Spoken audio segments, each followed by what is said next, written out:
What's up, world? It's me, Mike Muse. I intersect politics and pop culture. I get people to see policy through lifestyle, through sports, music, film, fashion, and technology. I host a show here, the Mike Muse Show here at SiriusXM. Also, I'm an ABC special contributor.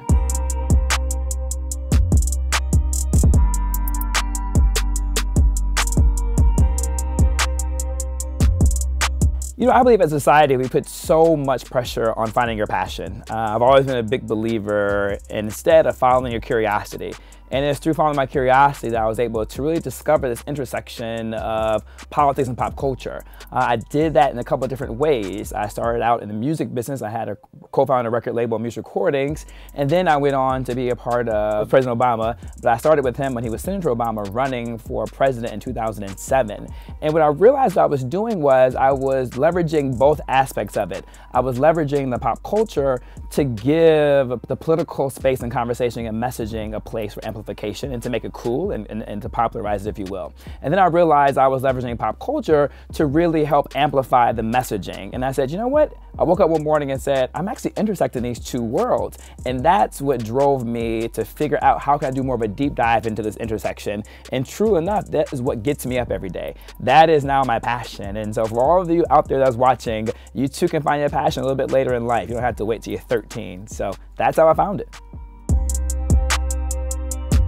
Music, pop culture, media, politics, they're all intersectional. It really just starts out with narratives. It really starts out with stories of people and really getting to connect the dots between people and stories and change. When you look at the landscape of film, it's telling a story. It's telling stories that we may have never heard. And it's also, too, it gives us the ability to see ourselves on the film and see our life experiences through that journey. When you look at the medium of art, art is really this representation of what's happening in social classes and communities and in cultures, and allows you to experience it when you're looking one-on-one with that painting, to ask questions to yourselves. And it really holds up a mirror to society. And particularly when you look at music, particularly look at hip-hop. Hip-hop has got its origins off the stories of marginalized communities and marginalized people to really begin to tell a story and to find an outlet and to really bring amplification on some of the issues that were happening in the communities, just as the way film does, just as the way as art does. And that is the whole nature of politics. People represent districts in order to tell the stories of their constituencies and their people in that area to help amplify and to help make change. And so really when you look at the granular level, it's just people, it's narratives, it's stories for amplification, for change. And that's really how they work hand in hand. They really share a very symbiotic relationship.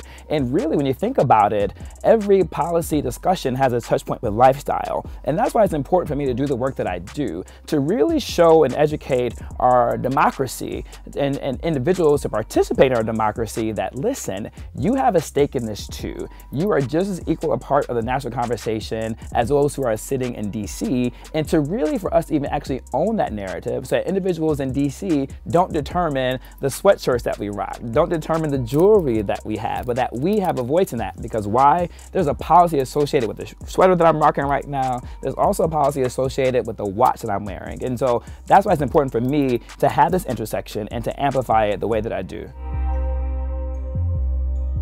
Some of the game changers currently that are happening right now for me that I look at is LeBron James. I think he has a really interesting place in our society.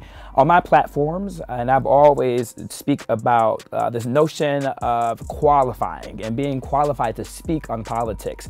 We in the political class has done a disservice to our communities. We've done a disservice to America to believe that you have to be a political science major to talk about politics, that you have to be a lawyer at a white glove firm in order to discuss political narratives, that you have to work at some Wall Street bank in order to talk about finance and the political aspect and spectrum. But it's my belief that we have to get rid of that notion that you have to be qualified and that you yourself can talk about it from whatever angle, from whatever position, the things that you're interested in. And that's really is our true democracy. For so long, we've seen our democracy almost held hostage by those of the elite class, by those of the political class, by those of the educated and the educational classes. And I think that's how we got into the trouble that we're in now. But we're seeing now the disruption. movement. We're seeing more people getting involved and engage in that, and LeBron James has been very pivotal in that. As an athlete, we just expect, what's that term, just shut up and dribble? But what we're seeing now is that he said, no, I have a voice, I have an opinion, and I can say however I want and make it look like however I want. And so he is someone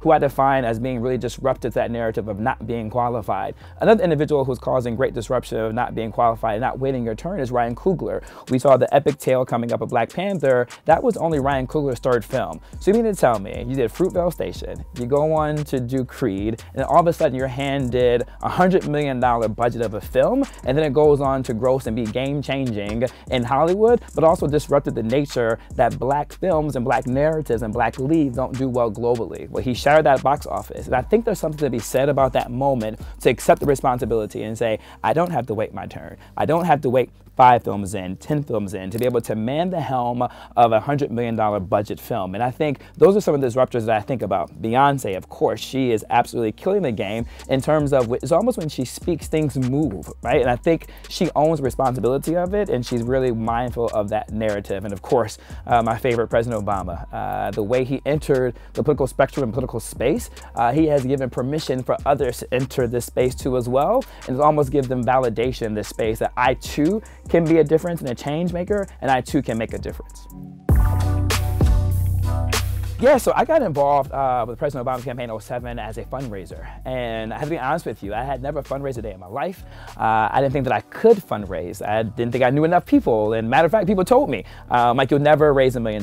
You don't know enough people. You're not qualified. You haven't been brought into these right circles, right? You haven't been sponsored into these circles. And I said, you know what? I want to prove them wrong, because for me, I believed in the vision of who President Obama was and is. I believed in his ability to really create change and to really bring about a narrative and a national discourse that we had never seen before. And I gotta be honest, I didn't even know he could win. But there's something about doubling down on authenticity, doubling down on your identity, and then really doubling down on things that matters most to you and what you value. And it's because I value those things that he represented that I was able to work as hard as I did in order to raise money for him, to which I became, we believe the record states, I'm one of the youngest to have raised over $1 million for a presidential candidate. I did that at age 32. And so there was something really exciting about that and really special. And I really got a chance to learn about our democracy from a very intimate level, from a very intimate space. And I really got a chance to see how policy shifts and changes and narratives, and really got brought in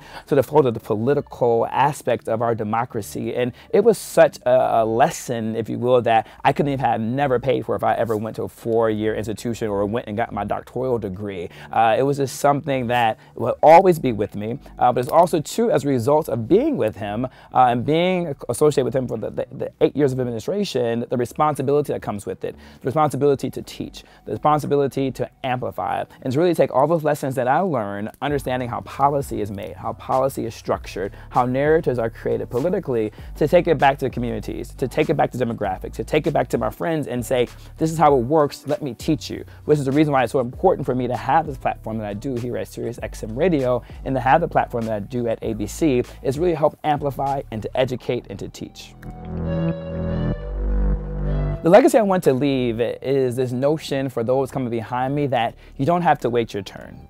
You don't have to be qualified. You don't have to be brought in. Just stick to your authenticity, follow curiosity, and go for it. And there will be many people along your journey that will tell you no from a myriad of different ways and reasons and why, but just, I hope that one day someone coming from behind me, from Lansing, Michigan, moving in their car to New York City, will think about my story and think about Mike Muse did not wait his turn. He did not wait for permission. He did not wait to be sponsored. He went against the grain and he followed his curiosity. And I think that is something that I hope to leave behind.